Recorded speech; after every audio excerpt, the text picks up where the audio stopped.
Good evening. Help for Toxic Relationships.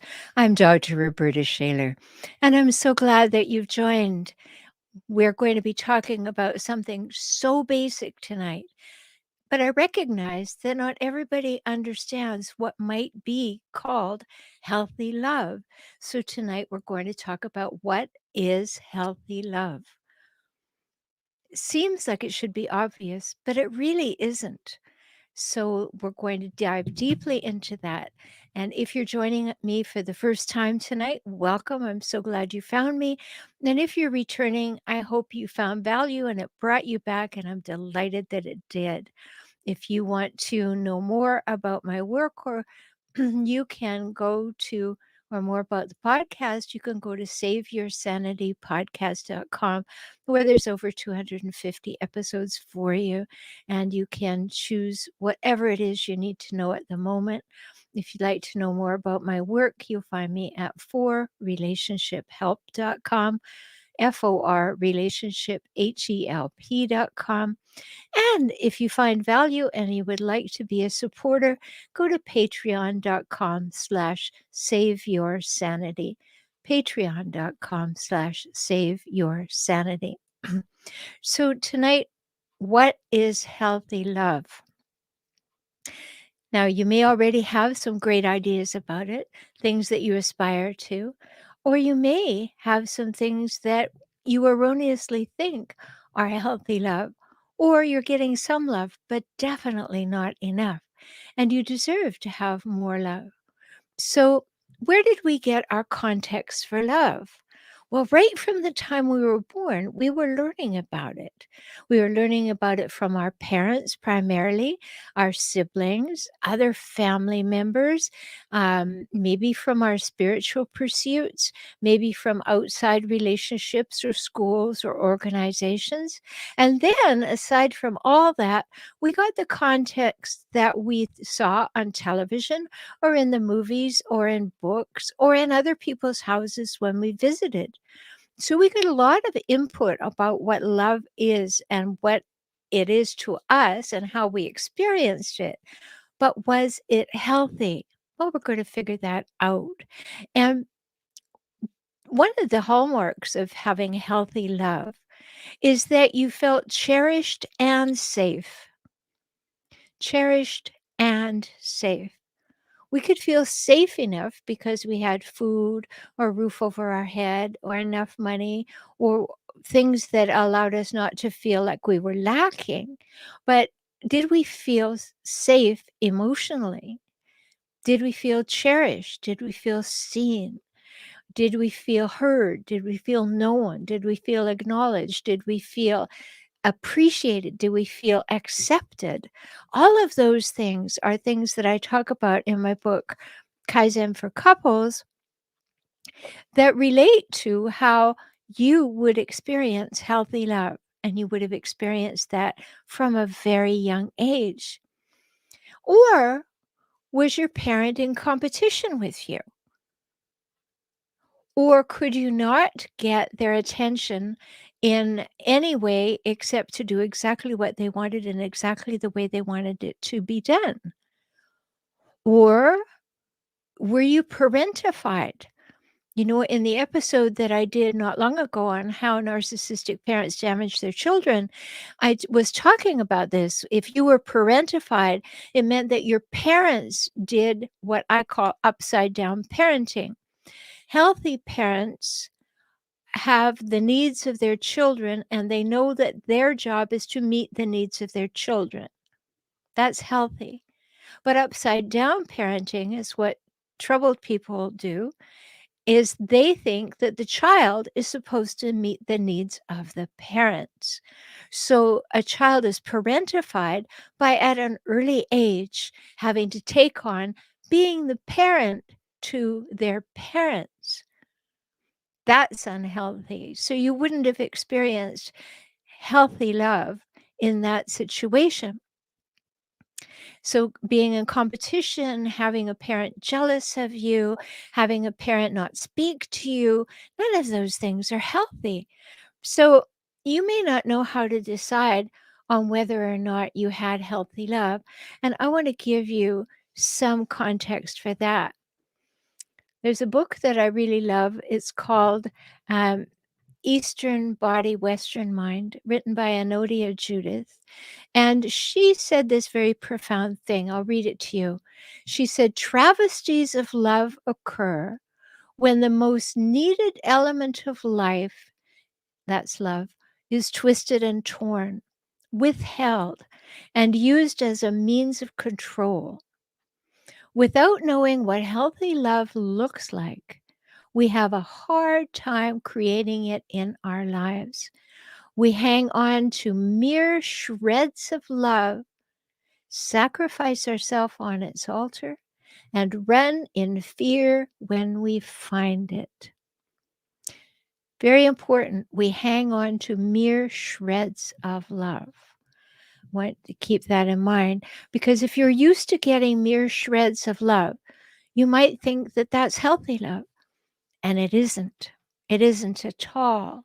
So as you reflect back, what kind of love did you receive in your early life? Did it make you feel wanted? Did it make you feel cherished?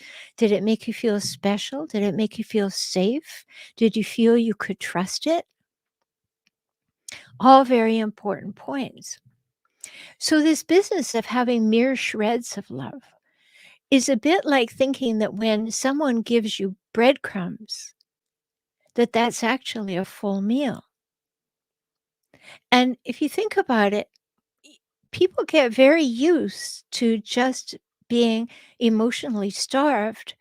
So they think when someone gives them crumbs of love, that's a meal, but it isn't. And we have to calibrate that very carefully. We deserve to have as the Dairy Queen used to say, the full meal deal. And if we find that we're just thinking that crumbs are all we deserve, or we're very grateful for crumbs, we need to think about that again. We do. But you're not supposed to be starved. You're not supposed to be emotionally starved. You're supposed to get full meals. And if you're not receiving full meals, maybe you also are overgiving in the hopes of receiving a full meal from the other person. They may not have it to give you. That's a whole other topic that I talk about a lot, people who don't have love to give you. But I want this evening to be just about you deciding, do you know what healthy love is? Have you seen it in action? Are you experiencing it, or have you missed it? And now I hope to encourage you to go out and create it and expect it and not settle for less. Because did your parent even experience healthy love? Because if they didn't, they don't have it to give to you. They may have worked hard on themselves and been able to give it to you, but it wasn't natural. It didn't come from their cup being filled. It came from their absolute desire to give you everything they had in the best way possible. Did your partner grow up in a situation where his or her parents could contribute healthy love? Because you can't get healthy love from someone who doesn't have it or hasn't experienced it and know what it is. I mean, that just makes sense.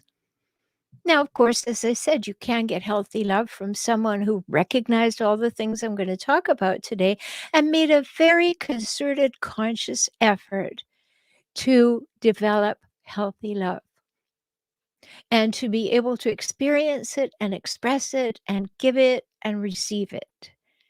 And that's wonderful. Or maybe you had a parent or a partner in your life that did experience healthy love, and you know exactly what I'm talking about. So let's talk further about that. If both partners, even if they only got crumbs for their lives, if both partners recognize that they have had a life of crumbs and they want to learn to provide full meals, it's an enriching, extraordinary journey you can take together. And if one partner realizes they've only had crumbs and they don't know what to do with healthy love when it comes towards them, or they're only getting crumbs now and they realize it's not enough, then there'll be great things tonight for you too, because you need to become healthier and insist on those full meal deals. Really, you do. It's very, very important. So, my definition of a healthy relationship, this is my definition. After all the years that I've been working on this, I will share it with you. I will read it to make sure you get every ingredient. So, my definition of healthy love is when there is an equitable balance between autonomy and intimacy. It demonstrates equality and equity, reciprocity and mutuality, and it operates with honesty, safety, trust, respect, and reliability. And when it's a partnership, it is greater than the sum of its parts. So there it is. Healthy love has an equitable balance between autonomy and intimacy. It demonstrates equality, reciprocity, and mutuality, and operates with honesty, safety, trust, respect, and reliability. Then it is a partnership greater than the sum of its parts. Does that sound like something you'd like to continue experiencing or experience for the first time? Or move into being able to give and receive that? That would be great. I hope everybody has their hands up and a big yes, because that's what's important. But I mentioned in that definition that we have that balance between autonomy and intimacy. So I want to make that very, very clear for you. Autonomy refers to a state of independence, a state where you get to decide who you are and what you do and what you like and what you become and how you interact. So autonomy is that. It's the right to be self-governing. It's understanding that you exist separately and apart from other people, and you have the right to do that. You have the right to determine who you are, to know what your values are, to know what your vision for your life is, to know what your beliefs are and your goals. You have that right. You have the right to take up space and draw breath. And with it comes that right to be autonomous, to have that state of independence. And when we have two independent people who decide to come together, they come together to be interdependent, not codependent, because you can't be autonomous and codependent. We want to have two independent people in the healthiest possible relationship, two independent people who choose to become interdependent and create a safe sanctuary for love and life. That's the ideal, in my opinion.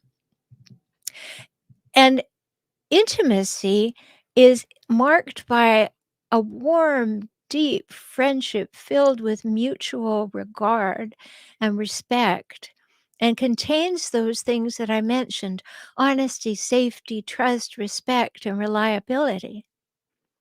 And that allows us to be safe and to relax into the relationship and know that we are mutually safe and create that mutual safety space. And intimacy marks close association. We often couple it with the idea of sex, and that may or may not be so, and that definitely is part of an intimate relationship. But we need to understand that intimacy is that safe space where you can get closer, where you can be vulnerable, where you can risk, where you can talk about deeper things. And so that's the examination of autonomy and balancing it with intimacy. Sometimes you need more space. Sometimes your partner needs more space. Sometimes you need more closeness. And you give that to each other.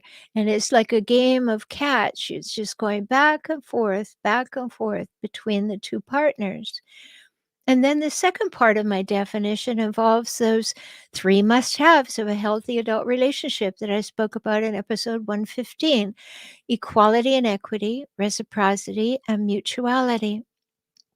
I think we all know what equality and equity means. And we know what reciprocity means, with the little caveat that I always add: it's not a tit for tat or a scoreboard. It is simply knowing that you will be there for each other, give to each other what you have when you can give it, and that you can trust one another to do that. But mutuality is often misunderstood or not understood at all. And people always ask me, if they're going to ask me anything about those three things, they ask me, well, what does mutuality really mean? And it means having the same feelings for each other. And it's characterized by intimacy, so close, warm association over time. And there you have the same feelings and carings and things with one another. But it's deeper than that, and I wrote quite a bit about it in Kaizen for Couples. And if Kaizen for Couples is something you'd like to read, you can get it in print and you can get it on Kindle, and you can get it at kaizenforcouples.com.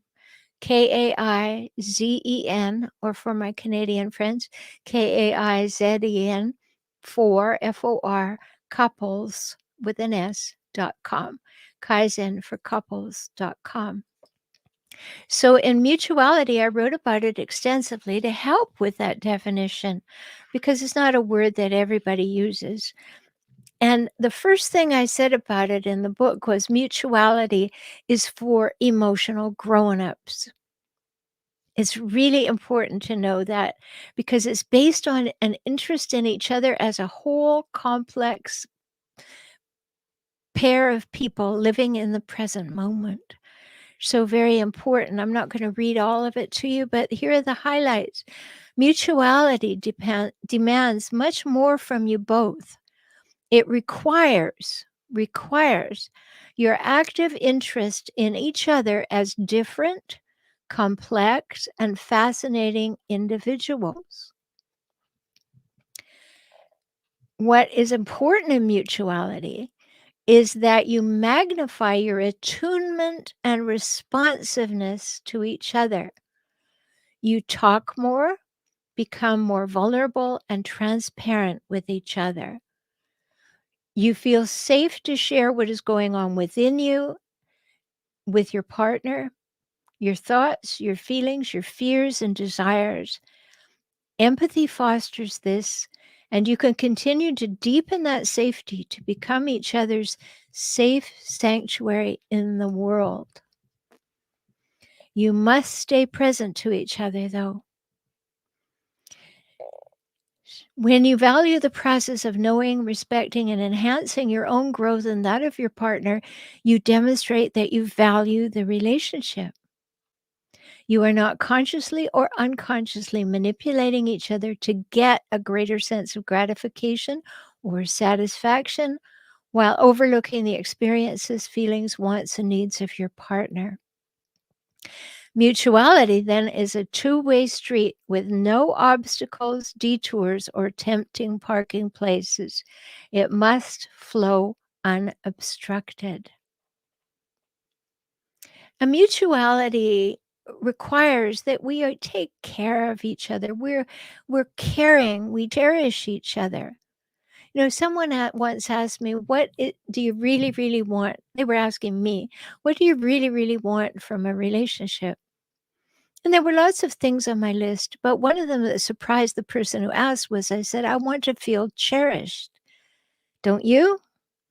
You want to feel like you are that special person, special someone, and that they hold you in high regard and keep you safe.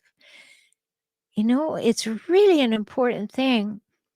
And we need to have that safety to talk about our vulnerabilities or our fears or our concerns. We need to have that partner, that person in our life with whom we are going to be able to share that. And now, when I say need, no, you don't need a partner. We all understand that. But if you have one, you need that partner to be safe. A person who will not take your vulnerabilities lightly and maybe weaponize them, as people that I talk about as hijackals are well known for doing. But I wrote this in regard to that. Trampled grass often never recovers. Do not trample on your partner's vulnerabilities. Nothing could be further from demonstrating love. And that's where mutuality comes in, that we are going to keep each other precious, safe, um, looked after, looked into, curious about, there for each other, that we have those same feelings. It is mutual. One would do for the other as the other would do for them. It's a very deep, growing, evolving relationship. Is very healthy. And then the last part of the definition before partnership is the idea of the relational gifts that I talk about in Kaizen for Couples, that we need to have and demonstrate honesty, safety, trust, respect, and reliability. Now, you can't give a gift you don't have. So if you're not honest with yourself, you can't be honest with another person. If you don't feel safe with yourself, you don't have safety to offer. If you don't trust yourself, you'll have difficulty trusting others. If you don't respect yourself and demonstrate that respect, you may have difficulty respecting others. And if you're not reliable and keep your promises to yourself, you may not believe that other people will keep their promises to you either. So we need to have a gift before we can give it. So we need to have honesty, safety, trust, respect, and reliability in the way that we interact with ourselves as part of the way that we care for ourselves. And then we can give it freely in the world. So those are things that I call the relational gifts in Kaizen for Couples, that we need to have them within ourselves in order to give them, because you can't give a gift you don't have. So when we start putting these things together, we start to recognize that these are the components. I hope we start to recognize that these are valuable components of healthy love. And then they all pertain to partnership. If you have those things, that equitable balance between autonomy and intimacy, you have the three must-haves: the equality and equity, reciprocity, and mutuality. Then you have the relational gifts: honesty, safety, trust, respect, and reliability. Now we can entertain full partnership. We can actually be there for each other, because our partner in an equal relationship, in a healthy love relationship, is the person who knows us and sees us and hears us and acknowledges us and appreciates us and accepts us as we are in the moment. We're always evolving. Hopefully, we're growing, we're learning, we're getting better, but they accept us where we are. They don't have these big expectations that we should change or they're going to change us. That's a very poor context for healthy love. It doesn't exist. If someone wants to change you, they don't accept you as you are. Now, I don't mean accept you as you are and you stay stuck there forever. I mean, accept you this minute. And then when you change a little, they accept you when you changed. Or you have a parent die and you go through something and it changes you, and they accept that. And they continuously do that from that healthy love. And partnership requires that you have a person who has emotional maturity, enough emotional maturity that you could discuss anything with them. And they would be curious on your thoughts and your reasoning, your insights. They would be interested. They would want to talk with you about that. And then a person with enough emotional maturity who wants to work on finding solutions to problems, who accepts responsibility for their part in things. They hold themselves accountable and don't mind when you do. And therefore, they have the emotional maturity to solve a problem, to find a solution, to want to, and therefore evolve the relationship in greater ways. And that person who is excited to walk with you, to walk beside you, to walk ahead of you when you're afraid or you're tired, to walk behind you when you lead and give you that freedom to leave. That person who will do that throughout life, that is a partner. This equitable nature is really important. So I wanted to bring all these things to you tonight because I want you to know what healthy love is so that you can calibrate. Am I experiencing it? Have I experienced it? Do I have it to give? Do you have it within yourself? Do you have it with another person? Do you feel it from another person? And hopefully the answer is yes, but because you're in my audience, you may be questioning this. Am I really in a relationship that has a chance at healthy love? Or is it always going to be one sided or lopsided, or I am always going to come second, or I'm always going to be at fault, or I'm never going to feel as though I'm good enough because they're constantly going to tell me I'm not? And if we get into those relationships, they may be like the upside down relationship we may have had with a parent, that we were supposed to be looking after the parent even when we were 4 years old because the parent's needs came first. Very upside down because the child's needs come first in a healthy relationship. And when you get into a healthy partnership with another human, a person with whom you have decided and committed to life together, you want the love to be healthy. You want it to express all the things that I've spoken of today. And no, of course, not every minute is it going to be like that. It isn't. But the shared goal to have it be like that, the shared intention to create that, the shared responsibility of creating that, that's exciting. I may be a little strange, but I believe that there's great excitement in the journey to creating a happy, healthy, safe, trusting relationship, and that everyone definitely deserves to have healthy love in their life. And I hope that you take that on and know that you deserve to have healthy love in your life, as I've talked about this evening. Until we speak again, I hope you will take very good care of yourself. Treat yourself as though you're precious because you are, and give healthy love to yourself. Talk soon.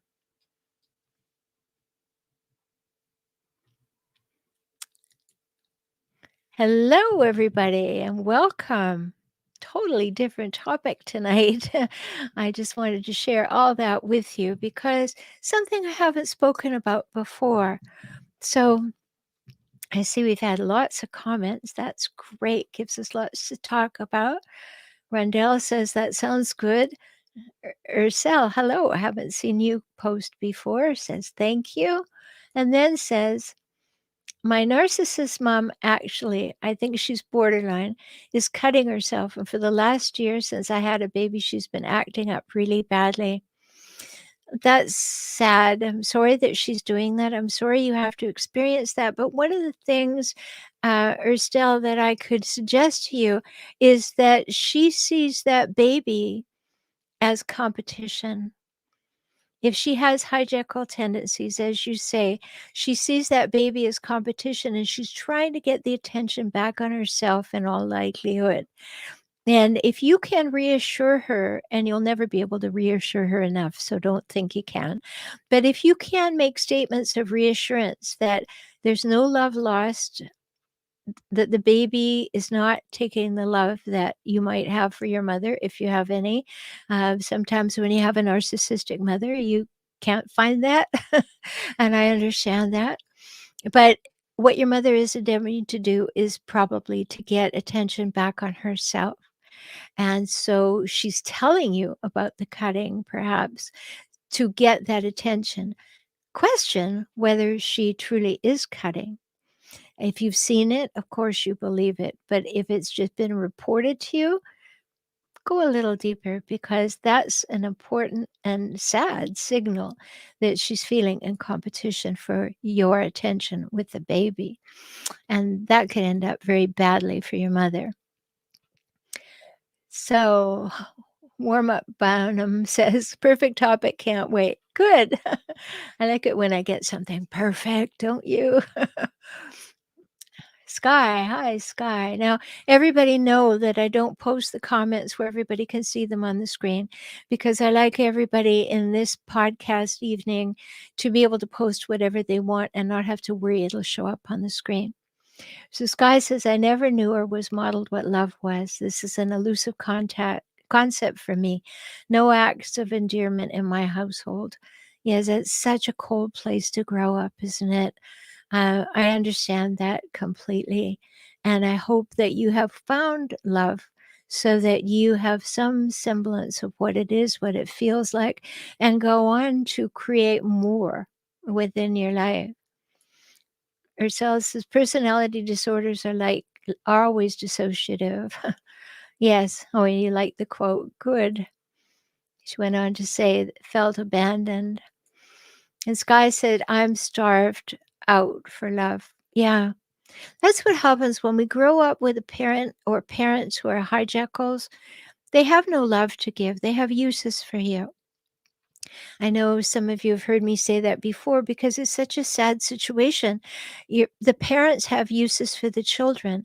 The hijackal has uses for their partner. They have uses for their children. They have uses for other people. But they don't have real love to give. It's always conditional if they give anything that looks like love. And often it's just love bombing. I know that sounds so harsh to think of a person who doesn't have love to give. But once you realize how manipulative they can be, you understand that they use the semblance of love to manipulate you too. And so we are starved for love. And we don't even realize it sometimes. We don't know what that longing is. We don't know what that emptiness is.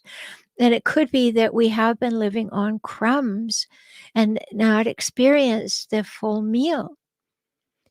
I hope you will not let that stay the situation. If I can help you, you know that I want to. You can go to beaclient.com, take advantage of my new client one-time offer, a full hour with me, so that we can talk about what's going on with you for only $97. Everybody gets one of those in their lifetime. And if you haven't used yours, definitely think about doing that. beaclient.com. And if you want to be part of my membership, the Emerging Empowered Community, you can come on over to joinintoday.com. joinintoday.com. So we don't want to be starved any longer. And once we realize we are, then we have to find a way to increase our intake of healthy emotional food. And we can do that by working on ourselves. And we can do that by working with a partner we might have. And if you have a partner that won't work on it, maybe work on relieving yourself of that situation so that you can, in fact, not be starving and not have your children see you taking crumbs. Because if you're taking crumbs, the children are only going to get crumbs too. Ursula says she has an amazing man. Good for you. Hi, Joan. John. Hi, John. I'm excited you're here for the first time too. Welcome. All right, let's see what's here. Vocal. Good. Hi. Haven't seen you post before. I have a hero type personality. I've been with my fiance, age 51. I'm 45 for 4 years from her 20-year toxic marriage and now broken up. I'm the bad guy after being broken up with. She showed hijackal. So she turned into a hijackal or she was the one, right? Anywhere that you're going to be around a hijackal, you're going to have problems. It comes with the territory. And if we, as you said, Vocal, you were the hero, you swept in to save the day, you probably got swept up by somebody who had some toxicity within them too. It's very likely. And so, as you say, you couldn't be good enough either. Therefore, it was all your fault. And now you were broken up with, and you're the bad guy. That's the way it goes in these relationships. And if you go back, vocal, and listen to other episodes, just go to SaveYourSanityPodcast.com or wherever you like to get podcasts. Listen to other episodes. You will find out what that pattern is. And it is so well established and difficult to see when you're in it. Difficult, no longer difficult when you're looking in the rearview mirror. Joan says, why is the guy I'm dating only show his affection in bed and when we're alone, and then ignores me and doesn't talk to me and is crazy jealous? Because he has issues.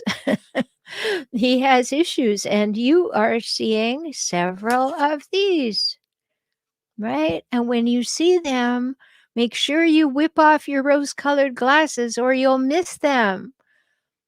You can't be with people who only show you affection in bed and when you're alone and ignore you the rest of the time and are crazy jealous. What? They want to keep you in a cage? Not let you go out? Not let anybody else see you, speak to you, have you? No. We're not going to put up with that behavior, are we, Joan? Mm-mm. No, no, no. And you're only dating him, so next, not that guy. He's already shown you that is not okay. Hello, Candy. Welcome. Here's a question. Is it possible that the hijackal erects a shared fantasy with his target when the target believes in fantasy love? Absolutely. That's the whole idea of love bombing and future faking. You know, I did a whole episode on future faking. Look for that one. They set it up. Oh, it's going to be wonderful. And we share all these things. And I am going to treat you so well. And I'm going to give you everything you've ever wanted. And we are going to have the most magical, phenomenal relationship. That's, come here, come here, come here. No intention of giving it to you. Total future faking. But they're so good at it. So absolutely, you nailed that one, Sky. Candy says this topic is on time. All right, good.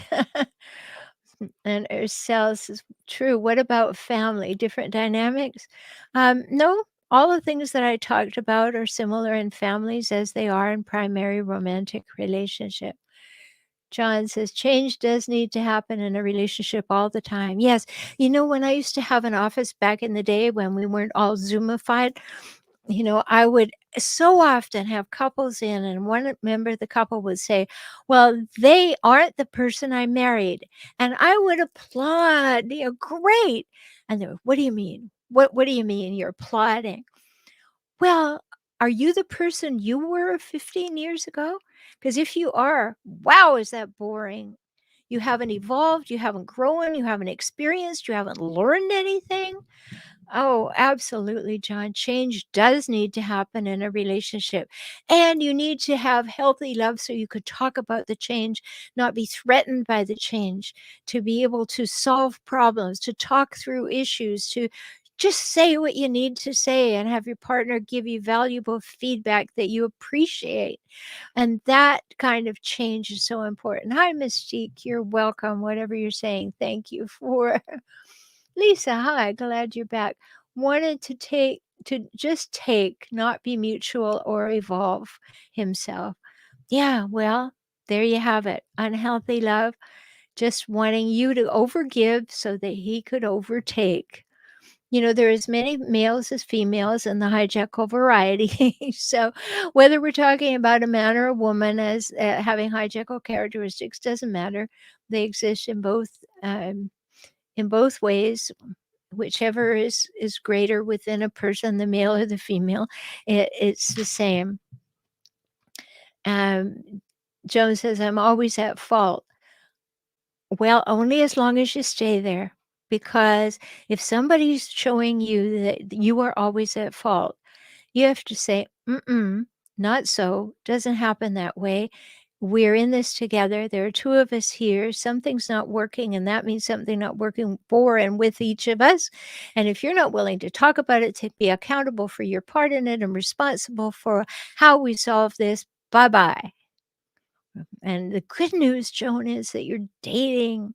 You don't have to put up with this for a moment. There's no children or house or mutual finances or anything involved. And Kenny said, healthy love is mutual. Yes, it is. Um, and John, flexing and stretching love is healthy. Well, it is. Not to the point where we go out and have affairs and say, oh, well, I just stretched. How do you like me so far? But to be able to say, maybe we could go in a different direction. Let's have a talk about this idea. What would you think if we did this? What if this happened? Explore possibilities together. So important. And when you put comments in here, everybody, while I'm speaking, it's always a good idea to put a reference to what I was speaking about, because there are lots of nice things here. Like Rita says, a nice, cheerful message of hope. I don't know if you were thinking about something in particular, but I'm glad that's what you found here. Joan says the boyfriend's unreasonably jealous. That boyfriend's gone, I hope. Really, really, really gone, because we don't want anybody around us who is unreasonably jealous. In fact, we don't want anybody around us who is jealous. Somebody may feel like a little insecure or unsafe and say so, but they don't need to be jealous, because that means they don't trust you. Sal, if you're saying what you said about me, thank you. um, all right, what else do we have? Oren, hi, haven't seen you for a week or two. How do you feel, share love, when the hijackal misuse those signals? Well, you're not going to share love with a hijackal. That would be an erroneous proposition right there. Hijackals don't have love to give, they have uses for you. And so you are not going to be able to feel or share love when the hijackal is present, because they have to be the top of the pile at all times. So sharing is not something that they know how to do. Sharing is not something that they're willing to do. And beware, because they love to do those little things where they kind of get you at a moment, and they make nice, and there's a little love bombing, and then you feel safe and you think, oh, they really do love me. And then you kind of feel so close, and you have that moment you've longed for, and then they start asking you questions, and you tell them too much, and you share your vulnerabilities, and the next thing you know, that they've been weaponized, and they're being hurled at you in front of company or in the least appropriate times. Big, big thing to notice, everybody. That's what hijackals love to do. And the more overt the hijackal, the more they love to do that. Vocal says, all she does now is tear down and make me feel belittled. Thank you so much. You're a blessing. Well, you're so welcome. If you are with somebody who tears you down and makes you feel belittled, then it's time to speak up and say no to that. And do not allow somebody who behaves that way, behaves so badly, to make you ever feel that you are less than. Because by the very nature of that person saying the things that she does, she's showing you who she is, and she does not get a say in who you are. I hope that's the truth for you, Vocal. Ursel, I have intimacy problem with biases, authority problem. I need to hear more about that. And because I don't know why you would have intimacy with a boss at all. A hijackal dad and a BPD, borderline personality dad. Yeah, very, very difficult. Very, very difficult. And it would have given you a wrong impression of what love is, who you are, your worth, your value, your confidence, all of that, Ursel. So be sure to come along to beaclient.com if you want to talk about that, because that's something you need to truly understand and get to the bottom of. Everybody does if you've had a hijackal parent. Like I said in last week's episode on how narcissistic parents damage their children, there are just so many things that they do and they instill, and there's many episodes on having narcissistic parents or hijackal parents. And I hope you will have a look at that. John says, my favorite episode is emotional brainwashing. Great. Well, there's a recommendation from John. Everybody listen to the episode called Emotional Brainwashing. Okay. Rita, now the minute I hear the false future promises, I run. Actions, not words, show true intention. Watch, listen, observe. Go by your gut. Oh, thank you. Thank you. I'm glad that you think I look lovely tonight. I've just had a vacation. I've been away for 6 days. Maybe that changed things a little. But, you're absolutely right. Rita's just given the highlights of future faking, because when someone future fakes, they start painting this rosy picture of how they're going to be different, or life is going to be different, or what they're going to give to you, or be to you, or do with you that you love. You will soon find out that if that never happens, they're constantly future faking. And hijackals are future fakers, because they get you in a good mood by telling you that what you want to happen is going to happen. And they future fake all the time, especially if you go to discard them, or you say, I'm done, or I'm getting a divorce, or we're separating, or I'm out of here. Then they immediately begin to future fake. I'll change. I know I'm a terrible person. I'll do anything I need to do. I'll even go to therapy if you want. They won't. But they say all these things because they know that if they paint the future you want, you may give them another chance. Have you experienced that? It's really important to understand. I had a client today say, well, he said that he would go to counseling with me. Ah, okay, great. Ask him to come in. See if he does. He'll have 10 good reasons why he doesn't want to. And if he does come and I say anything that makes anything his responsibility, he'll run for the hills in all likelihood. But that's okay. I can help with that. Mystique says, oh, what would we get here? Oh, Mystique says, thank you for what you do. Always great advice. You're so welcome. John, hijackals make you be a mind reader, and that's impossible, especially with them. Yeah, don't you just hate it when people think that you can read their mind or expect you to read their mind? It's like that old thing I talked about in one episode. I the person who wanted to have a good birthday with her husband, and I asked her what a good birthday would do, and she told me, and I said, well, did you tell him those things? She said, no, if he really loved me, he'd know what I want. Oh, no, no, no, no, no, no, no. If you really loved him, you'd tell him what you want so that he could show up and give it to you. And so it's very important that we don't pretend we're mind readers and we don't ask other people to. Good point, John. Akira, hi, haven't seen you post before. How do I break the fear of being vulnerable again? Oh, such a good question. Because when we have left a hijackal relationship with a parent or partner, and especially with a partner, we're wary, but we're also very vulnerable to being picked up by another hijackal. That's why when people ask me, Akira, how long should I wait until I date again? I always say 1 trip around the sun with help.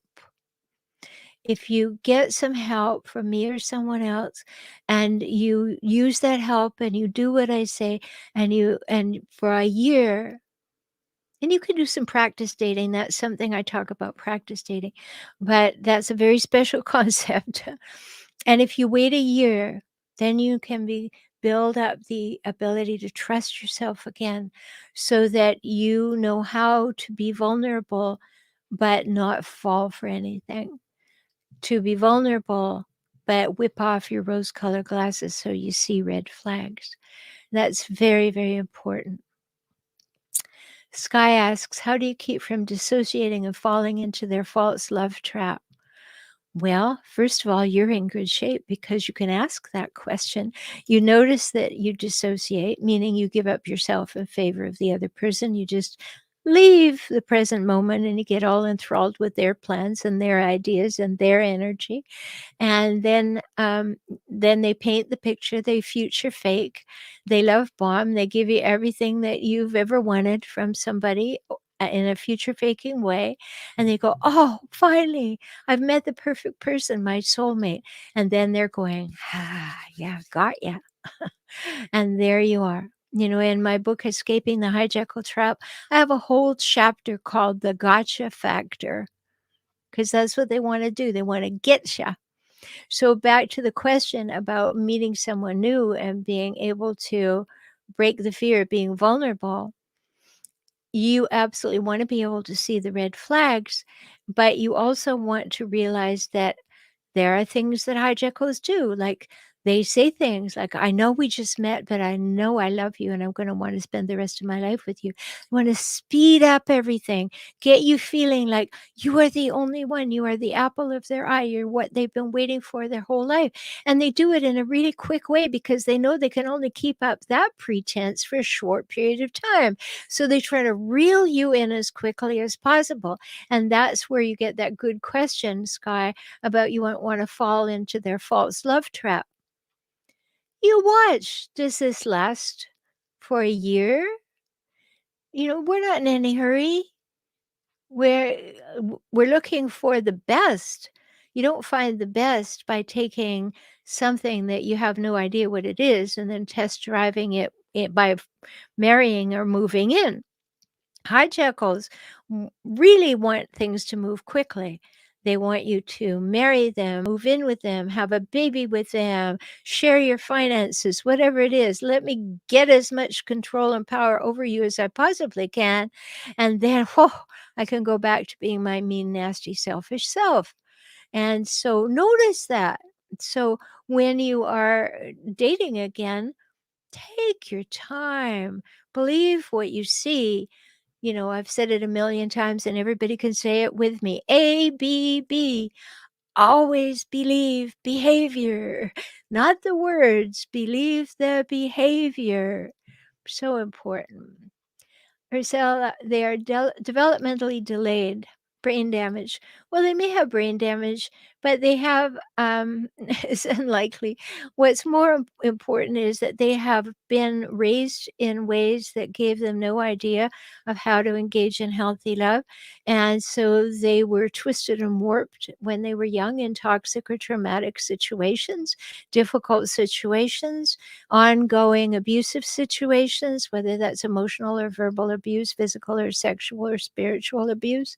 Um, and so they get stuck in their developmental patterning. You know, scratch a hijackal and make them angry for any reason, and you're going to get someone with an emotional age of 3 to 7 years old. That's just the way it goes. So they are developmentally stuck. So therefore, they're delayed. You're right. And Kendi says, do hijackals specialize in lying? The specific lying I'm talking about is that they say what they're doing, but don't see a problem with it. And then when you address it, they say that you have no clue. Oh, yes, that is a specialty. Um, It's not lying like pathological lying, and it's not lying to paint a picture of something that there's future faking. In this case, they are abdicating responsibility for who they are and what they do and what they say. And even if you have just pointed out what it is you want to talk about and they don't want to talk about it, they will say, I have no clue what you're talking about. And it is a tactic, but it also is a great big red flag. So see it. See it. You must be seeing it because you can give voice to it right here, which is great. Candy said, I don't want to end up being picked up by a hijackal because my parents are hijackals. married to each other, and I don't want to suffer like this ever again. Good, good, good, good. We're not in any rush. Please don't be any rush about love. If someone tries to rush you into love, notice there is no rush. We're talking a quality of love, quality of life. Do not rush. Don't make impulse buying decisions and repent at your leisure, or repent and have it be very costly because you've got to get out of it again. John, when I stop hijacking myself and gaslighting myself, maybe I can get over the fear of being alone and abandoned. I can choose that. Yes, you can. You can stop gaslighting yourself. And like I said, beaclient.com if you want to talk to me about it. Vocal, I was in the position of help from her. She always threatened to block and control me. And why can't I be normal? So I cut her off for the past 2 weeks, and now she unblocked me on Facebook seeking answers. Yeah, don't give her any. You know, at some point you have to cut it off completely. Not for a moment, not for a hot minute, but completely. From what you've said, Vocal, you know how to keep yourself safe. You know what's up. You know how this person is behaving. And you just notice that when you stop giving her attention, she comes back seeking it. And as soon as she seeks it, she's going to use it against you. How many times do you want to go around that is up to you. But I think you're seeing some things very clearly now. And, just because I think it's best, I would advise you to get some support and some help. Always go to someone like me who is an expert in this area, for who can understand the dynamics of all of this and give you very clear help to extricate yourself from it, stay strong within it, and move away from it if that's the decision you come to. Not everybody's ready to move away, but when you can see things as clearly as you have indicated, Vocal, I think you know that it's really the best thing to do is to stay blocked. Okay. Linda. Hello, Linda. Haven't seen you here before. I married a man who won't make his 27-year-old son move out. I am being triangulated. Hmm. And was a 27-year-old son living there when you married this man? Um, that's an important part. Did you actually sign on to this? And maybe we're told that he was going to leave, but didn't. And now you've got two of them, and you've got your husband going through your son to send you messages, or vice versa. Very unhealthy to be in a triangulating relationship. I did an episode on triangulation. I might have listened to it, but if you didn't listen to it now, or listen to it again to help you end the triangulation, say no to that. There's no way that a 27-year-old adult should be in the middle of your relationship at all. They may be part and parcel of the relationship, but they should not be between you and your partner. Okay. Oh, he was 17 when you married him. Yes. Okay. So he just hasn't made him become independent. Now that happens a lot. Um, pandemic times we saw that a lot, but this is not only pandemic times. This has been going on for 10 years. So, what's really important is to end the triangulation. And then the next step is to end the conversation with your partner about which is it going to be. Is it going to be us, or is it going to be the fact that we are never going to have a time when us is just two? And get really clear about that, because some people's kids never leave home. I have a client who has a 40-year-old living at home and doesn't want that, but the hijackal partner does. It's a big deal. I really understand that, and they are lying to you. So maybe they're better off together. It's important to calibrate that. Akira says, "My soul weeps. Everyone here wants to be better instead of become who hurt them. Why do we not run into people like ourselves and share affection and care accordingly?" Such a good question. But until we are healed from whatever it was that allowed us to be attractive to these people, we will maybe not see the patterns. And of course, people here are seeing it. So we're in good company. And if you want more company like that, come over and join my emerging empowered community. Go to joinintoday.com, because over there, one of the perks of being a member is that members get 2 group Ask Me Anything calls a month, where I stay on the line and talk and answer questions for my members. And so you get in-depth conversation there, plus a group of people that we can share affection and care accordingly. As Akira said, Candy says, "Thank you. As a young girl with a degree, I sometimes get so lonely and just want to go out. However, I believe that advice was needed. Don't rush love."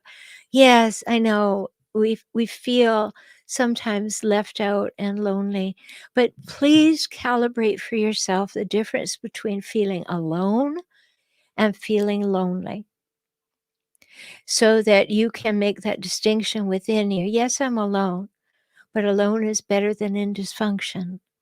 If I'm lonely, go find a girlfriend, go join a group, go learn something with people, and then assuage the loneliness, and then look for a healthy partnership. Vocal said, "Yep, you said it. I'm trying to listen to my head and not my heart. She showed great tendencies, but we were moonlight fighting every week and a half. She always said that she was the weak one for it." Yeah, well, she's quite the interesting character, isn't she? And you know which side of that relationship you want to be on. Linda said, "Yes, it resulted in physical abuse." Oh my goodness. When you spoke up, no, no, no, no, no. Anything that results in physical abuse, 911 is the answer to that, and press charges. Don't call 911 and then have the person say, "Oh, I'm sorry, I'm sorry, I'm sorry, I'm sorry," and then you don't press charges. Always press charges. It's the only way they learn. Okay, John, there is money in it for hijackals, and they justify and rationalize their behaviors. Mine called it business development. Yeah, well, good luck with that. Yes, Linda, it is very brutal. Um, Yeah, hijackals love to always reap the rewards of any relationship, whether that's emotional or financial, or feeling like they're top dog or whatever. So it is important for us to realize that that's the way of the hijackal. And as I said earlier, there's over 250 episodes for you to listen to.